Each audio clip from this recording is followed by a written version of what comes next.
ಪಿತನ ಸುತನ ಮತ್ತು ಪವಿತ್ರಾತ್ಮರ ನಾಮದಲ್ಲಿ ಆಮೇನ್. ಅಬ್ರಹಾಮನು ದೇವರಲ್ಲಿ ನಂಬಿಕೆ ಇಟ್ಟಾಗ ಪಾರಂಪರ್ಯ ಬಂಧನವೆಲ್ಲ ಮುರಿದೋಯ್ತು. ಇಸ್ರಾಯೇಲ್ ಮಕ್ಕಳು ಆರ್ಭಟಿಸಿ ಆರಾಧಿಸುವಾಗ ಜೆರಿಕೋ ಕೋಟೆ ಮುರಿದು ಬಿತ್ತು. ಇಸ್ರಾಯೇಲ್ ಮಕ್ಕಳು ಆರ್ಭಟಿಸಿ ಆರಾಧಿಸುವಾಗ ಜೆರಿಕೋ ಕೋಟೆ ಮುರಿದು ಬಿತ್ತು. ಆರಾಧನೆಯಲ್ಲಿ ಬಿಚ್ಚದಂಥ ಬಂಧನವಿಲ್ಲ, ಸ್ತುತಿಯಲ್ಲಿ ಬೀಳದಂಥ ಕೋಟೆ ಇಲ್ಲ, ಪ್ರಾರ್ಥನೆಯಲ್ಲಿ ಆಗದಂಥ ಕಾರ್ಯವಿಲ್ಲ, ನಾ ನಂಬಿದರೆ ನಡೆಯದ ಅದ್ಭುತವಿಲ್ಲ, ನೀ ನಂಬಿದರೆ ನಡೆಯದ ಅದ್ಭುತವಿಲ್ಲ. ಪ್ರಭು ಕ್ರಿಸ್ತರಲ್ಲಿ ಆತ್ಮೀಯ ಸಹೋದರ ಸಹೋದರಿಯರೇ, ಈ ದಿನದ ಮುಂಜಾನೆಯ ಜೀವಸ್ವರ 1 ಕೊರಿಂಥ 2ನೇ ಅಧ್ಯಾಯ. ಇದರ ಹೆಡ್ಡಿಂಗ್ ನೋಡುವುದಾದರೆ ವಿಶ್ವಾಸದ ಬುನಾದಿ, ವಿಶ್ವಾಸವೇ ನಮಗೆ ಅಡಿಪಾಯ ಅನ್ನುವ ರೀತಿಯಲ್ಲಿ. ಸಹೋದರರೇ, ದೇವರ ಸತ್ಯಾರ್ಥವನ್ನು ಸಾರಲು ನಿಮ್ಮಲ್ಲಿಗೆ ನಾನು ಬಂದಾಗ ವಾಕ್ಚಾತುರ್ಯವನ್ನಾಗಲಿ ಜ್ಞಾನಾಡಂಬರವನ್ನಾಗಲಿ ಪ್ರದರ್ಶಿಸುತ್ತಾ ಬರಲಿಲ್ಲ. ನಾನು ನಿಮ್ಮೊಡನೆ ಇದ್ದಾಗ ಯೇಸು ಕ್ರಿಸ್ತರನ್ನು, ಅದು ಶಿಲುಬೆಗೇರಿಸಲಾದ ಯೇಸುವನ್ನು ಹೊರತು ಬೇರೆ ಯಾವುದನ್ನು ಅರಿಯಲು ಆಶಿಸಲಿಲ್ಲ. ಶಿಲುಬೆಗೇರಿಸಲಾದ ಯೇಸುವನ್ನು ಎಂದು ಸಂತ ಪೌಲರು ಒತ್ತಿ ಒತ್ತಿ ಹೇಳುತ್ತಾರೆ. ಕಾರಣ ಆ ಕಾಲದಲ್ಲಿ ಅನೇಕರು ಯೇಸು ಎಂಬ ಹೆಸರುಳ್ಳ ವ್ಯಕ್ತಿಗಳಿದ್ದರು. ಅವರ ಕುರಿತು ನಾನು ಇಚ್ಛಿಸಲು ಬಯಸುವುದಿಲ್ಲ. ಈ ಕೊನೆ ಕಾಲದಲ್ಲಿಯೂ ಸಹ ನಾನೇ ಕ್ರಿಸ್ತ, ನಾನೇ ಯೇಸು ಎಂದು ಅನೇಕರು ಕಾಣಿಸಿಕೊಳ್ಳುವರು. ವಿಶ್ವಾಸಿಗಳು ಸಹ ಮೋಸ ಹೋಗುವಂತೆ ಚಮತ್ಕಾರಗಳನ್ನು ಅವರು ಮಾಡುವರು. ಆದ್ದರಿಂದ ಅದನ್ನು ನಂಬದೆ ದೇವರ ವಾಕ್ಯದಲ್ಲಿ ವಿಶ್ವಸ್ತರಾಗಿರಬೇಕು. ಶಿಲುಬೆಗೇರಿಸಲಾದ ಯೇಸುವನ್ನು ಕುರಿತು ಬೇರೆ ಯಾವುದನ್ನು ನಾನು ಅರಿತುಕೊಳ್ಳಲು ಆಸೆ ಪಡುವುದಿಲ್ಲ. ಶಿಲುಬೆಗೇರಿಸಲ್ಪಟ್ಟ ಯೇಸು, ಆ ಶಿಲುಬೆ ಮರಣದ ಮೂಲಕ ನನಗೆ ಜೀವೋದ್ಧಾರವನ್ನು, ರಕ್ಷಣೆಯನ್ನು ತಂದುಕೊಟ್ಟಿದ್ದಾರೆ. ಅವರನ್ನು ಅರಿಯುವುದೇ ನನ್ನ ಉತ್ಕಟ ಆಕಾಂಕ್ಷೆ, ನನ್ನ ಜೀವಿತದ ಹೆಬ್ಬಯಕೆ ಎಂಬುದಾಗಿ ಸಂತ ಪೌಲರು ಹೇಳುತ್ತಾರೆ. ಈ ಕಾರಣ ನಾನು ನಿಮ್ಮ ನಡುವೆ ದುರ್ಬಲನೂ ಭಯಭೀತನೂ ಆಗಿದ್ದೆ. ನನ್ನ ಬೋಧನೆ ಹಾಗೂ ಮಾತುಕತೆ ಕೇವಲ ಬುದ್ಧಿವಂತಿಕೆಯಿಂದಾಗಲಿ ಮಾತಿನ ಚಮತ್ಕಾರದಿಂದಾಗಲಿ ಕೂಡಿರಲಿಲ್ಲ.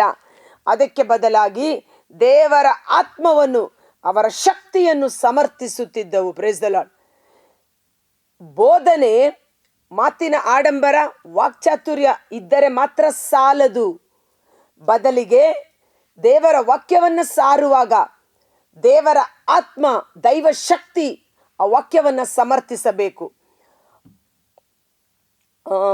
ಮಾರ್ಕನು ಬರೆದ ಶುಭ ಸಂದೇಶ 16ನೇ ಅಧ್ಯಾಯ ವಚನ 20 ಮೇಲ್ಪಟ್ಟು ನಾವು ನೋಡ್ತೇವೆ. ಯೇಸುವಿನ ಸ್ವರ್ಗಾರೋಹಣವಾದ ನಂತರ ಶಿಷ್ಯರು ಪ್ರಪಂಚದ ಎಲ್ಲೆಡೆ ಹೋಗಿ ಶುಭ ಸಂದೇಶವನ್ನು ಸಾರುತ್ತಿದ್ದರು. ಪುನರುತ್ಥಾನರಾದ ಪ್ರಭು ಯೇಸು ಅವರ ಜೊತೆ ಇದ್ದು ಅವರು ಸಾರುತ್ತಿದ್ದ ಶುಭ ಸಂದೇಶವನ್ನು ಅದ್ಭುತ ಕಾರ್ಯಗಳು, ಸೂಚನಾ ಕಾರ್ಯಗಳು, ರೋಗ ಸೌಖ್ಯಗಳ ಮೂಲಕ ಸಮರ್ಥಿಸಿ ಸಾಕ್ಷೀಕರಿಸುತ್ತಿದ್ದರು. ಪೇತ್ರ ಕೊರ್ನೇಲಿಯನ ಮನೆಯಲ್ಲಿ ದೇವರ ವಾಕ್ಯವನ್ನ, ಯೇಸುವಿನ ಕುರಿತು ಮಾತನಾಡಲು ಪ್ರಾರಂಭಿಸಿದಾಗ ಅಲ್ಲಿ ನೆರೆದಿದ್ದವರ ಮೇಲೆಲ್ಲ ಆ ವಾಕ್ಯವನ್ನ ನಂಬಿದಾಗ ಪರಿಶುದ್ಧಾತ್ಮರು ಇಳಿದು ಬಂದರು. ಅಂದರೆ ದೇವರ ವಾಕ್ಯ ಪ್ರಬೋಧನೆ, ವಾಕ್ಚಾತುರ್ಯ, ಜ್ಞಾನಾಡಂಬರ ಸಾಲದು. ದೇವರ ವಾಕ್ಯವನ್ನು ಬೋಧನೆ ಮಾಡುವಾಗ ದೇವರ ಆತ್ಮ, ದೈವ ಶಕ್ತಿ ಅಲ್ಲಿ ಪ್ರಕಟವಾಗಬೇಕು. Praise the Lord. ಹಾಲೆಲೂಯ. ಮತ್ತಾಯನು ಬರೆದ ಶುಭ ಸಂದೇಶ 8ನೇ ಅಧ್ಯಾಯ ವಚನ 16ರಲ್ಲಿ ಸಹ ನಾವು ನೋಡುತ್ತೇವೆ. ಸಂಜೆಯ ಸಮಯದಲ್ಲಿ ಅನೇಕ ರೋಗಿಗಳು, ಕುರುಡರು, ಕುಂಟರು, ಪಾರ್ಶ್ವ ರೋಗಿಗಳನ್ನು ಯೇಸುವಿನ ಸಮೀಪಕ್ಕೆ ದೆವ್ವ ಪೀಡಿತರನ್ನು ತಂದು ಬಿಟ್ಟು ಹೋದರು. ಯೇಸು ತಮ್ಮ ಒಂದು ನುಡಿಯಿಂದಲೇ ಅವರೆಲ್ಲರನ್ನು ಸ್ವಸ್ಥಪಡಿಸುತ್ತಿದ್ದರು. ವಾಕ್ಯ ಮತ್ತು ದೇವರ ಆತ್ಮ ಒಂದೇ ನಾಣ್ಯದ 2 ಮುಖಗಳು. ತಂದೆ ದೇವರ ಬಾಯಿಂದ ವಾಕ್ಯ ಹೊರಟು ಬಂದಾಗ ಆ ವಾಕ್ಯವನ್ನು ಕಾರ್ಯರೂಪದಲ್ಲಿ ಮಾಡುವಂಥದ್ದು ದೇವರ ಆತ್ಮರೇ ಆಗಿದ್ದಾರೆ. ಅದಕ್ಕೆ ಸಂತ ಪೌಲ ಹೇಳ್ತಾರೆ, ನನ್ನ ಬೋಧನೆ ದೇವರ ಶಕ್ತಿಯನ್ನು, ಆತ್ಮವನ್ನು ಸಮರ್ಥಿಸುತ್ತಿದ್ದವು ಎಂಬುದಾಗಿ. 1 ಥೆಸಲೋನಿಕ 1ನೇ ಅಧ್ಯಾಯ ವಚನ 5ರಲ್ಲಿ ನಮ್ಮ ಶುಭ ಸಂದೇಶ ಕೇವಲ ಬಾಯಿ ಮಾತಿನದಲ್ಲ. ನಾವು ಸಾರುತ್ತಿರುವ ಈ ವಾಕ್ಯ ಬರೀ ನಮ್ಮ ಬಾಯಿ ಮಾತಲ್ಲ, ಅದು ನಮ್ಮ ಬಾಯಿಂದ ಹೊರಟು ಬರುತ್ತಿರುವುದು ನಿಜವಾದರೂ ಸಹ ದೇವರ ವಾಕ್ಯ ಜೀವವೂ ಆತ್ಮವೂ ಆಗಿದೆ. ನಾನು ನಿಮ್ಮೊಡನೆ ಆಡಿದ ಮಾತುಗಳು, ಯೋಹನ್ನ 6:63, ನಾನು ನಿಮ್ಮೊಡನೆ ಆಡಿದ ಮಾತುಗಳು ಜೀವವುಳ್ಳ ದೇವರ ಆತ್ಮರನ್ನು ನಿಮ್ಮ ಮಧ್ಯದಲ್ಲಿ ತರುತ್ತದೆ. ಜೀವವುಳ್ಳ ದೇವರ ಆತ್ಮರು ಎಲ್ಲಿ ಇಳಿದು ಬರುತ್ತಾರೋ ಅಲ್ಲಿ ಬಿಡುಗಡೆ, ಅಲ್ಲಿ ಅಭಿಷೇಕ, ಅಲ್ಲಿ ಆಶೀರ್ವಾದ, ಅಲ್ಲಿ ಸೌಖ್ಯ ಎಲ್ಲವೂ ಜರುಗುತ್ತದೆ. ಸೊ ವಾಕ್ಯ ಮತ್ತು ಆತ್ಮರ ಶಕ್ತಿ ಒಡಗೂಡಿ ಬರತಕ್ಕದ್ದು. 1 ಥೆಸಲೋನಿಕ 1:5, ನಮ್ಮ ಶುಭ ಸಂದೇಶ ಕೇವಲ ಬಾಯಿ ಮಾತಿನದಲ್ಲ, ಅದು ಶಕ್ತಿ ಪೂರ್ಣವಾಗಿ ಪವಿತ್ರಾತ್ಮರ ಸಮೇತವಾಗಿ. ನೋಡಿ, ದೇವರ ವಾಕ್ಯದ ಪ್ರಬೋಧನೆ, ಅಲ್ಲಿ ಪವಿತ್ರಾತ್ಮ ಇಲ್ಲ, ದೈವ ಶಕ್ತಿ ಇಲ್ಲ ಅಂದರೆ ಅದು ಬರೀ ಶಬ್ದ ಅಷ್ಟೇ. ಅಲ್ಲಿ ಏನು ಸೌಖ್ಯ ಆಗೋದಿಲ್ಲ, ಬಿಡುಗಡೆ ಆಗೋದಿಲ್ಲ, ಅಭಿಷೇಕ ಉಂಟಾಗೋದಿಲ್ಲ. ಅದು ಶಕ್ತಿಪೂರ್ಣವಾಗಿ ಪವಿತ್ರಾತ್ಮರ ಸಮೇತವಾಗಿ ಪೂರ್ಣ ಪ್ರಮಾಣದಿಂದ ಬಂದದ್ದಾಗಿದೆ. Praise the lord. ಪೂರ್ಣ ಪ್ರಮಾಣದಿಂದ ಅದು ನಮ್ಮ ಮಧ್ಯದಲ್ಲಿ ಬರಬೇಕು. ಸೊ ದೇವರ ವಾಕ್ಯ ಮತ್ತು ಪರಿಶುದ್ಧಾತ್ಮರು ಒಡಗೂಡಿ ಕಾರ್ಯ ಮಾಡುವಾಗ ಅಲ್ಲಿ ಬಿಡುಗಡೆಯನ್ನು ನಾವು ನೋಡುತ್ತೇವೆ. ಅಂತೆಯೇ ನಿಮ್ಮ ವಿಶ್ವಾಸ ಮನುಷ್ಯನ ಜ್ಞಾನವನ್ನು ಆಧರಿಸದೆ ದೇವರ ಶಕ್ತಿಯನ್ನು ಆಧರಿಸಬೇಕೆಂಬುದೇ ನನ್ನ ಉದ್ದೇಶ. ಇವತ್ತು ನಮ್ಮ ನಂಬಿಕೆ, ನಮ್ಮ ವಿಶ್ವಾಸ ಮನುಷ್ಯನ ಜ್ಞಾನ, ಕಣ್ಣಿಗೆ ಕಾಣುವ ಜ್ಞಾನವನ್ನು ಅವಲಂಬಿಸಿಕೊಳ್ಳಬಾರದು. ಕಣ್ಣಿಗೆ ಕಾಣದೇ ಇರುವ ದೈವ ಶಕ್ತಿ, ದೇವರ ಪರಾಕ್ರಮ ಹಸ್ತ, ದೇವರ ಮಹಿಮೆಯ ಕಾರ್ಯಗಳು, ದೇವರಿಂದ ಎಲ್ಲವೂ ಸಾಧ್ಯ ಎಂದು ನಮ್ಮ ನಂಬಿಕೆ ದೇವರ ಶಕ್ತಿಯ ಮೇಲೆ ಡಿಪೆಂಡ್ ಆಗಬೇಕು. ಉದಾಹರಣೆಗೆ ನೋಡಿ, ದಾವೀದ ಗೋಲಿಯಾತನನ್ನು ಯುದ್ಧ ಭೂಮಿಯಲ್ಲಿ ಸೋಲಿಸಬೇಕು. ಮನುಷ್ಯನ ಜ್ಞಾನದಲ್ಲಿ ನೋಡುವುದಾದರೆ ಅಲ್ಲಿದ್ದ ಸೈನಿಕರೆಲ್ಲರೂ ದಾವೀದನನ್ನು ನೋಡಿ ಪರಿಹಾಸ್ಯ ಮಾಡಿರುತ್ತಾರೆ. ಈ ಹುಡುಗನಿಗೆ ಬುದ್ಧಿ ಇಲ್ವಾ, ಅಷ್ಟು ದೊಡ್ಡ ರಾಕ್ಷಸ ಪ್ರವೃತ್ತಿ ಉಳ್ಳ ಗೋಲಿಯಾತ ಯುದ್ಧ ವೀರ, ಅವನು ಯುದ್ಧದಲ್ಲಿ ಪ್ರವೀಣ, ಅಂಥ ಒಂದು ಎಕ್ಸ್ಪೀರಿಯನ್ಸ್ಡ್ ಯುದ್ಧ ವೀರನನ್ನು ಫೈಟ್ ಮಾಡಲು ಈತ ಯಾವುದೇ ಶಸ್ತ್ರಾಸ್ತ್ರಗಳಿಲ್ಲದೆ ಹೋಗುತ್ತಾನಲ್ಲ, ಇವನು ಹೇಗೆ ಇದನ್ನು ಜಯಿಸಲು ಸಾಧ್ಯ ಎಂದು ಮನುಷ್ಯನ ಜ್ಞಾನದಲ್ಲಿ ಮಾತಾಡಿರುತ್ತಾರೆ. ಆದರೆ ದಾವೀದ, ಅವನ ವಿಶ್ವಾಸ ಮನುಷ್ಯ ಜ್ಞಾನವನ್ನು ಅವಲಂಬಿಸದೆ ದೇವರ ಶಕ್ತಿಯನ್ನು ಅವಲಂಬಿಸಿತು. ನಾನು ನಿನ್ನ ಬಳಿ ಬರುತ್ತಿರುವುದು ಕತ್ತಿ ಕಟಾರಿಗಳಿಂದಲ್ಲ, ಆಯುಧಗಳಿಂದಲ್ಲ, ಸರ್ವೇಶ್ವರನ ನಾಮದ ಶಕ್ತಿ, ಜೀವ ಸ್ವರೂಪನಾದ ದೇವರ ನಾಮದ ಶಕ್ತಿಯಿಂದ ನಿನ್ನೊಡನೆ ಬರುತ್ತೇನೆ ಎಂದು. ದೇವರ ನಾಮಕ್ಕಿರುವಂಥ ಶಕ್ತಿ, ದೇವರ ಮಕ್ಕಳಿಗಿರುವ ಅಭಿಷೇಕ, ದೇವರೇ ನಮ್ಮ ಪರವಾಗಿ ಹೋರಾಡುವವರಾಗಿದ್ದಾರೆಂಬ ವಿಶ್ವಾಸದಿಂದ ಅವನು ಹೊರಟ ಕಾರಣ ಸುಲಭವಾಗಿ ಗೋಲಿಯಾತನನ್ನು ಸಂಹರಿಸಲು ಸಾಧ್ಯವಾಯಿತು. ಆದ ಕಾರಣ ಇವತ್ತು ನಿಮ್ಮ ನಂಬಿಕೆ ಮನುಷ್ಯ ಜ್ಞಾನವನ್ನು ಆಧರಿಸುವುದು ಬೇಡ. ಮನುಷ್ಯ ಜ್ಞಾನ ಅಂದ್ರೇನು? ಈಗ ಭಾಳ ಸುಸ್ತಾಗ್ತಾ ಇದೆ, ಶರೀರದಲ್ಲಿ ಬಲ ಇಲ್ಲ ಅಂತ ಡಾಕ್ಟ್ರ್ ಹತ್ರ ಹೋಗುವಾಗ ಡಾಕ್ಟ್ರು ಬ್ಲಡ್ ಟೆಸ್ಟ್ ಎಲ್ಲ ಮಾಡಿ ಏನೋ ಒಂದು ಕಾಯಿಲೆ ಇದೆ ಅಂತ ಹೇಳ್ಬಿಡ್ತಾರೆ ಅಂತ ತಿಳ್ಕೊಳ್ಳಿ. ಫಾರ್ ಎಕ್ಸಾಂಪಲ್, ನಿಮಗೆ ಶುಗರ್ ಇದೆ ಅಂದ್ಬಿಡ್ತಾರೆ. ಅಯ್ಯೋ, ನನಗೆ ಶುಗರ್ ಇದೆ, ರಿಪೋರ್ಟ್ ಹೇಳುತ್ತೆ ಅಂತ. ರಿಪೋರ್ಟಲ್ಲಿ ಶುಗರ್ ಇದೆ ಅಂತ ಬಂದರೂ ಸಹ, ಡಾಕ್ಟರ್ ಹೇಳಿದ್ರೂ ಸಹ, ಯೇಸುವಿನ ಗಾಯಗಳಿಂದ ನನಗೆ ಸೌಖ್ಯ ಉಂಟು ಎಂದು ಯೇಸುವಿನ ಗಾಯಗಳನ್ನು ವಿಶ್ವಾಸಿಸಿ ಅದನ್ನು ಅರಿಕೆ ಮಾಡಿ ಧೈರ್ಯದಿಂದ ಆ ರೋಗವನ್ನು ಜಯಿಸುವಂಥ ರೋಗ ನಿರೋಧಕ ಶಕ್ತಿ ಪರಿಶುದ್ಧಾತ್ಮರು ನಮ್ಮಲ್ಲಿ ಕಾರ್ಯ ಮಾಡುವವರಾಗಿದ್ದಾರೆ. Praise the Lord. ಹಾಲೆಲೂಯ.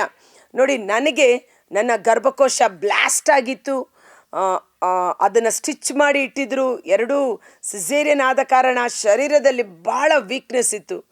ಆದರೆ 3ನೇ ಬಾರಿ ಗರ್ಭ ಧರಿಸಿದಾಗ ಪ್ರಾರ್ಥನೆ ಮೂಲಕ ಡಾಕ್ಟರ್ ಹೇಳಿದ್ರು ಅಬಾರ್ಷನ್ ಮಾಡಬೇಕು. ಆ ಗರ್ಭಕೋಶ ಯಾವುದೇ ಸಮಯದಲ್ಲಿ ಮಗು ಬೆಳೀತಾ ಹಾಕಿರುವ ಸ್ಟಿಚ್ಚಸ್ಸು ಒಡೆದೋಗುತ್ತದೆ. ಮಗುವನ್ನು ಉಳಿಸಲು ಸಾಧ್ಯವಿಲ್ಲ, ತಾಯಿಯನ್ನು ಉಳಿಸಲು ಸಾಧ್ಯವಿಲ್ಲ ಅಂತ. ಆದರೆ ನಾವು ನೋಡಿ ನಡೆಯುವವರಲ್ಲ, ದೇವರ ವಾಕ್ಯವನ್ನು ನಂಬಿ ನಡೆಯುವವರಾಗಿದ್ದೇವೆ. ಆಮೇನ್ ಎಂದು ಹೇಳೋಣ. ನಾನು ನೋಡಿ ನಡೆಯುವವರಲ್ಲ, ದೇವರ ವಾಕ್ಯವನ್ನು ನಂಬಿ ನಡೆಯುವವರಾಗಿದ್ದೇವೆ ಎಂಬುದಾಗಿ. ನನಗೆ ಗರ್ಭಕೋಶ ಒಳಗಡೆ ಇದೆ ಗೊತ್ತಾಗ್ತಾ ಇಲ್ಲ, ರಿಪೋರ್ಟ್ ಹೇಳುತ್ತೆ ನನ್ನ ಗರ್ಭಕೋಶ ಬ್ಲಾಸ್ಟ್ ಆಗಿದೆ ಅಂತ. ಡಾಕ್ಟರ್ ಬಾಯಿಗೆ ಬಂದಂಗೆ ಬೈತಾ ಇದ್ದಾರೆ, ಬುದ್ಧಿ ಇಲ್ವಾ, ಇಮಿಡಿಯೇಟ್ ಅಬಾರ್ಷನ್ ಮಾಡಬೇಕು ಅಂತ. ಆದರೆ ಡಾಕ್ಟರ್ ಮಾತಿಗಿಂತಲೂ ನನ್ನ ಕೈಯಲ್ಲಿದ್ದ ಎಲ್ಲ MRI ಸ್ಕ್ಯಾನಿಂಗ್ ರಿಪೋರ್ಟ್ಗಿಂತಲೂ ಇವೆಲ್ಲಕ್ಕಿಂತ ಮಿಗಿಲಾಗಿ ದೇವರ ಶಕ್ತಿ ಅಂಥದ್ದು. ಇಗೋ ನಾನು ಎಲ್ಲವನ್ನು ಹೊಸದಾಗಿ ಸೃಷ್ಟಿ ಮಾಡುತ್ತೇನೆ. ನನ್ನ ಕೆಟ್ಟು ಹೋದ ಗರ್ಭಕೋಶವನ್ನು ಹೊಸದಾಗಿ ಸೃಷ್ಟಿ ಮಾಡಲು ದೇವರಿಂದ ಸಾಧ್ಯ. ದೇವರು ಕೊಟ್ಟಿರುವ ಮಗು ಅದು ಪರಿಪೂರ್ಣವಾಗಿ ಅದನ್ನು ಉಳಿಸಲು ದೇವರಿಂದ ಸಾಧ್ಯ ಎಂದು ಈ ರಿಪೋರ್ಟನ್ನು, ಡಾಕ್ಟರ್ ಮಾತನ್ನು ನೋಡದೆ ದೈವ ಶಕ್ತಿಯಲ್ಲಿ ಆಶ್ರಯಿಸಿಕೊಂಡು ವಿಶ್ವಾಸದಿಂದ ನನ್ನ ಆ ಒಂದು 9 ತಿಂಗಳ ಗರ್ಭಿಣಿಯ ಅವಸ್ಥೆಯನ್ನು ಕಳೆದೆ ನಾನು. ನಂಬಿಕೆ, ವಿಶ್ವಾಸ, ನಮ್ಮ ದೇವರು ವಿಶ್ವಾಸದ ದೇವರು. ನಂಬುವವನಿಗೆ ಎಲ್ಲವೂ ಸಾಧ್ಯ. ಯೇಸುವಲ್ಲಿ ನಂಬುವವನಿಗೆ ಎಲ್ಲವೂ ಸಾಧ್ಯ. ಯೇಸುವನ್ನು ನಂಬುವವನಿಗೆ ಎಲ್ಲವೂ ಸಾಧ್ಯ. ಆದ ಕಾರಣ ಅದ್ಭುತಕರವಾದ ರೀತಿಯಲ್ಲಿ ನಾನು ನಂಬಿದಂತೆಯೇ ಸುಂದರವಾದ ಗಂಡು ಮಗುವನ್ನು ದೇವರು ಅನುಗ್ರಹಿಸಿ ಇವತ್ತು 20 ವರ್ಷದ ಯೌವನಸ್ಥ ಮಗನಾಗಿ ನಾನು ನನ್ನ ಮಗ ದೇವರಿಗೆ ಸಾಕ್ಷಿಯಾಗಿ ನಿಂತಿದ್ದೇವೆ. Praise the Lord, hallelujah. So ನಿಮ್ಮ ನಂಬಿಕೆ ನಿಮ್ಮ ಕಣ್ಣಿಗೆ ಕಾಣುವ ಪರಿಸ್ಥಿತಿಯ ಮೇಲೆ ಅಲ್ಲ, ಕಣ್ಣಿಗೆ ಕಾಣುವ ರಿಪೋರ್ಟ್ಗಳ ಮೇಲೆ ಅಲ್ಲ. ನಿಮ್ಮ ಶರೀರ ಹೇಳ್ಬೋದು, ಇವೊಂದೋ ನಿಮ್ಮ ವಿಶ್ವಾಸ ದೇವರಲ್ಲಿರಲಿ, ದೇವರಲ್ಲಿರಲಿ. ಲಾಜರನ ಸಮಾಧಿಯ ಬಳಿ ಎಲ್ಲರೂ ಜನ ನೆರೆದಿದ್ದಾರೆ. ಆ ಲಾಜರನು ಸತ್ತು 3-4 ದಿನ ಶರೀರ ಕೊಳೆತು ಹೋಗಿದೆ. ಮಾರ್ತಾ ಸಹ ಹೇಳ್ತಾಳೆ, ಯೇಸುವೆ ಹೇಗೆ ಕಲ್ಲನ್ನು ತೆಗೆಯುವುದು ಎಂದು. ಯೇಸು ಹೇಳಿದರು, ಮಾರ್ತಾ ನೀನು ನಂಬಿದ್ದೆ ಆದರೆ ದೇವರ ಮಹಿಮೆಯನ್ನು ಕಾಣುವೆ. ಸೊ ನಾನೇನು ಹೇಳಕ್ಕೆ ಬರ್ತಾ ಇದ್ದೀನಿ ಅಂದರೆ, ಆ ಪರಿಸ್ಥಿತಿ ಅಥವಾ ನಿಮ್ಮ ಶರೀರದ ಸ್ಥಿತಿಗತಿಗಳು ಏನೇ ಆಗಿರಬಹುದು, ಅದಕ್ಕೆ ನೀವು ಸೋತು ಹೋಗದೆ ಇವುಗಳಿಂದ ಬಿಡುಗಡೆ ನೀಡಲು ಶಕ್ತರಾದ ದೇವರು ನನ್ನ ಯೇಸು ನನ್ನ ರಕ್ಷಕ ಎಂದು ನೀವು ದೇವರ ವಾಕ್ಯದಲ್ಲಿ ವಿಶ್ವಾಸವಿಟ್ಟಿದ್ದೆ ಆದರೆ, ದೇವರ ಶಕ್ತಿಯಲ್ಲಿ ವಿಶ್ವಾಸವಿಟ್ಟಿದ್ದೆ ಆದರೆ ನಿಮ್ಮ ಜೀವಿತದಲ್ಲಿ ಅದ್ಭುತವನ್ನು ಕಾಣುವಿರಿ. ಮಾರ್ತಾ ನೀನು ನಂಬಿದರೆ ದೇವರ ಮಹಿಮೆಯನ್ನು ಕಾಣುವೆ ಎಂದು ನುಡಿದ ಯೇಸು, ಲಾಜರನೇ ಹೊರಗೆ ಬಾ ಎಂದಾಗ ಅಸಾಧ್ಯವಾದುದನ್ನು ಸಾಧ್ಯವನ್ನಾಗಿಸಿ ಮೃತಪಟ್ಟು ಕೊಳೆಯುವ ಅವಸ್ಥೆಯಲ್ಲಿದ್ದ ಶರೀರ ಹೊಸ ಜೀವವನ್ನು ಪಡೆದುಕೊಂಡು ಎಲ್ಲರಿಗೂ ಸಾಕ್ಷಿಯಾಗಿ ನಿಂತಿತು. ನಮ್ಮ ವಿಶ್ವಾಸ ದೇವರ ಶಕ್ತಿಯನ್ನು ಆಶ್ರಯಿಸಿಕೊಳ್ಳಲಿ. ಒಂದು ಕ್ಷಣ ಕಾಲ ನಾವು ಕಣ್ಗಳನ್ನು ಮುಚ್ಚೋಣ. ಕರ್ತರಾದ ಯೇಸುವೇ, ಮುಂಜಾನೆ ವೇಳೆ ಜೀವಸ್ವರವನ್ನು ಆಲಿಸುತ್ತಿರುವ ಪ್ರತಿಯೊಬ್ಬ ಸಹೋದರ ಸಹೋದರಿಯರು, ಅವರ ಕುಟುಂಬಗಳು ನಿಮ್ಮ ಬಲಾಢ್ಯವಾದ ಗಾಯಗೊಂಡ ಕರಗಳಿಗೆ ಸಮರ್ಪಿಸುತ್ತೇನೆ. ನನ್ನಲ್ಲಿ ನಂಬಿಕೆ ಕಳೆದುಕೊಳ್ಳದೇ ಇರುವವನು ಭಾಗ್ಯವಂತನು ಎಂದು ನುಡಿದಿದ್ದೀರಿ. ಯೇಸುವೇ, ಯೇಸುವಿನಿಂದ ಎಲ್ಲವೂ ಸಾಧ್ಯ. 12 ವರ್ಷ ಪ್ರಾಯದ ಮಗಳು ಆ ತಂದೆ ಯೇಸುವಿನ ಬಳಿ ಬೇಡುತ್ತಿದ್ದ, ನನ್ನ ಮಗಳು ಮರಣಾವಸ್ಥೆಯಲ್ಲಿದ್ದಾಳೆ, ದಯವಿಟ್ಟು ಮನೆಗೆ ಬಂದು ಆಕೆಯನ್ನು ಗುಣಪಡಿಸಿ ಎಂದು. ಆದರೆ ದಾರಿಯಲ್ಲಿ ಹೋಗುತ್ತಿರುವಾಗಲೇ ಸೇವಕರು ಬಂದು ಹೇಳಿದ್ದರು, ನಿನ್ನ ಮಗಳು ತೀರಿ ಹೋದಳು, ಗುರುವಿಗೆ ತೊಂದರೆ ಕೊಡಬೇಡ, ಅವರು ಬಂದು ಏನು ಪ್ರಯೋಜನ ಇಲ್ಲ ಎಂದು. ಆದರೆ ಯೇಸು ಆ ತಂದೆಗೆ ಹೇಳಿದರು, ನಿನ್ನಲ್ಲಿ ನಂಬಿಕೆ ಹೊಂದಿದ್ದರೆ ಸಾಕು. ಆತ ನಂಬಿಕೆಯಿಂದ ಯೇಸುವನ್ನು ಮನೆಗೆ ಕರೆದುಕೊಂಡು ಹೋದ. ಸತ್ತು ಬಿದ್ದಿದ್ದ ಮಗಳನ್ನು ಯೇಸು ಜೀವಕ್ಕೆಬ್ಬಿಸಿದರು. ಇವತ್ತು ನಿಮ್ಮ ಪರಿಸ್ಥಿತಿಗಳು, ನಿಮ್ಮ ರೋಗ ರುಜಿನಗಳು, ನಿಮ್ಮ ಕಷ್ಟ ಸಂಕಟಗಳು, ಸಾಲದ ಸಮಸ್ಯೆಗಳು ಏನೇ ಇರಬಹುದು, ನಮ್ಮ ಸ್ವಂತ ಶಕ್ತಿಯಿಂದ ಇದು ಸಾಧ್ಯವಿಲ್ಲ ಎನ್ನುವಾಗ ದೈವ ಶಕ್ತಿಯಿಂದ ಎಲ್ಲವೂ ಸಾಧ್ಯ ಎಂದು ಸರ್ವೇಶ್ವರನಲ್ಲಿ ಪ್ರಭು ಯೇಸುವಿನಲ್ಲಿ ವಿಶ್ವಾಸವಿಟ್ಟು ಆತನ ನಾಮವನ್ನು ಕೂಗಿ ಕರೆಯಿರಿ. ಆತನ ನಾಮವನ್ನು ವಿಶ್ವಾಸದಿಂದ ಕೊಂಡಾಡಿರಿ. ಅಬ್ರಹಾಮನು ಆ ವಾಗ್ದಾನ ನೆರವೇರಲು ಸಾಧ್ಯತೆ ಇಲ್ಲದಿದ್ದರೂ ದೇವರ ವಾಕ್ಯವನ್ನು ನೆನೆಸಿಕೊಂಡು ಕೃತಜ್ಞತಾ ಸ್ತುತಿ ಸ್ತೋತ್ರಗಳನ್ನು ಸಲ್ಲಿಸಿ ವಿಶ್ವಾಸದಲ್ಲಿ ಸಿರಿವಂತನಾಗಿ ಮಾರ್ಪಟ್ಟ. ದೃಢ ವಿಶ್ವಾಸದಲ್ಲಿ ಅವನು ಮುನ್ನಡೆದ. ಅದೇ ಒಂದು ವಿಶ್ವಾಸದವರ ಪರಿಶುದ್ಧಾತ್ಮರು ನಮ್ಮೊಬ್ಬೊಬ್ಬರಿಗೆ ಅಭಿಷೇಕವಾಗಿ ಅನುಗ್ರಹಿಸಲಿ. ಪ್ರೇಷಿತರು ಹೋಗಿ ಪ್ರಾರ್ಥನೆ ಮಾಡುತ್ತಿದ್ದಾಗ ಪುನರುತ್ಥಾನರಾದ ಪ್ರಭು ಯೇಸು ಅವರ ಮಧ್ಯೆ ಇದ್ದು ಅವರ ವಾಕ್ಯವನ್ನು, ಶುಭ ಸಂದೇಶವನ್ನು ಸಮರ್ಥಿಸಿದ ರೀತಿಯಲ್ಲಿ ಯೇಸುವಿನ ನಾಮದಲ್ಲಿ ಯಾರೆಲ್ಲ ರೋಗ ರುಜಿನಗಳಿಂದ ನರಳುತ್ತಿದ್ದಾರೋ, ಕಣ್ಣೀರಿನಿಂದ, ದುಃಖದಿಂದ, ವೇದನೆಯಿಂದ, ಸಂಕಟದಿಂದ ಇದ್ದಾರೋ, ಯೇಸುವಿನ ಸೌಖ್ಯದ ಶಕ್ತಿ, ಪರಿಶುದ್ಧಾತ್ಮರ ಶಕ್ತಿ ಈ ಜೀವಸ್ವರವನ್ನು ಕೇಳುತ್ತಿರುವ ಪ್ರತಿಯೊಬ್ಬರ ಶರೀರದ ಮೇಲೆ ಇಳಿದು ಬರುವಂತಾಗಲಿ. ಸ್ಪೈನಲ್ ಕಾರ್ಡ್ಗೆ ಸಂಬಂಧಪಟ್ಟ ನೋವಿನಿಂದ ನರಳುತ್ತಿರುವ ಸುಮಾರು 7 ಮಂದಿ ವ್ಯಕ್ತಿಗಳನ್ನು ಪ್ರಭು ಯೇಸುವಿನ ಪರಿಶುದ್ಧಾತ್ಮರು ಈ ಸಮಯದಲ್ಲಿ ಅವರ ಎಲುಬುಗಳಿಗೆ ಹೊಸ ಜೀವವನ್ನು, ಚೈತನ್ಯವನ್ನು ಕೊಟ್ಟು ಅವರ ಬೆನ್ನು ನೋವಿನಿಂದ, ಸ್ಪೈನಲ್ ಕಾರ್ಡ್ಗೆ ಸಂಬಂಧಪಟ್ಟ ಸಮಸ್ಯೆ ಸಂಪೂರ್ಣವಾಗಿ ಬಿಡುಗಡೆ ಮಾಡಿ ಅವರಿಗೆ ಉಜ್ಜೀವನವನ್ನು ಅನುಗ್ರಹಿಸೋದಕ್ಕಾಗಿ ದೇವರಿಗೆ ಕೃತಜ್ಞತೆಯನ್ನು ಸಲ್ಲಿಸೋಣ. ಕಾಲಿನಲ್ಲಿ ನರಗಳ ವೇದನೆ, ಕಾಲಿನ ವೆರಿಕೋಸ್, ಅದು ರಕ್ತ ಸಿಡಿಯುವಂಥ ಒಂದು ಈ ನೋವು ಎಷ್ಟೋ ಟ್ರೀಟ್ಮೆಂಟ್ ತೆಗೆದುಕೊಂಡರು, ಈ ನೋವಿನಿಂದ ಬಿಡುಗಡೆ ಆಗಲಿಲ್ಲವಲ್ಲ ಎಂದು ಕಣ್ಣೀರಿನಿಂದ ಗೋಳಾಡುತ್ತಿರುವ ಸುಮಾರು 16 ಮಂದಿಯ ಮೇಲೆ ದೇವರ ಶಕ್ತಿ, ಆ ವೆರಿಕೋಸ್ ಮತ್ತು ಕಾಲಿನ ನರಗಳ ನೋವು ಯೇಸುವಿನ ನಾಮದಲ್ಲಿ ಸಂಪೂರ್ಣವಾಗಿ ಬಿಡುಗಡೆಯಾಗುತ್ತಿದೆ. ಭಯಪಡಬೇಡಿ, ಭಯಪಡಬೇಡಿ. ದೇವರಿಂದ ಅಸಾಧ್ಯವಾದುದು ಯಾವುದೂ ಇಲ್ಲ. ನರಪ್ರಾಣಿಗಳೆಲ್ಲ ದೇವರು ನಾನು, ನನ್ನಿಂದ ಅಸಾಧ್ಯವಾದು ಯಾವುದಾದರೂ ಉಂಟೋ ಎಂದು ನುಡಿದಿರುವ ಪ್ರಭು ಯೇಸುವೇ, ನಾವು ನಿಮ್ಮನ್ನು ವಿಶ್ವಾಸಿಸುತ್ತೇವೆ. ಪ್ರಭು ಯೇಸುವೇ, ನಾವು ನಿಮ್ಮನ್ನೇ ನಂಬಿದ್ದೇವೆ. ಈ ಜೀವಸ್ವರವನ್ನು ಆಲಿಸುತ್ತಿರುವ ಪ್ರತಿಯೊಬ್ಬರ ಜೀವಿತದಲ್ಲಿ ದೇವರ ಅದ್ಭುತ ಕಾರ್ಯ, ರೋಗ ಸೌಖ್ಯ ಜರುಗುವಂತೆ ಯೇಸುವಿನ ಅದ್ಭುತಕರವಾದ ನಾಮದಲ್ಲಿ ಪ್ರಾರ್ಥಿಸಿ ಬೇಡಿ ಹೊಂದಿಕೊಳ್ಳುತ್ತೇವೆ. ಆಮೆನ್. God bless you.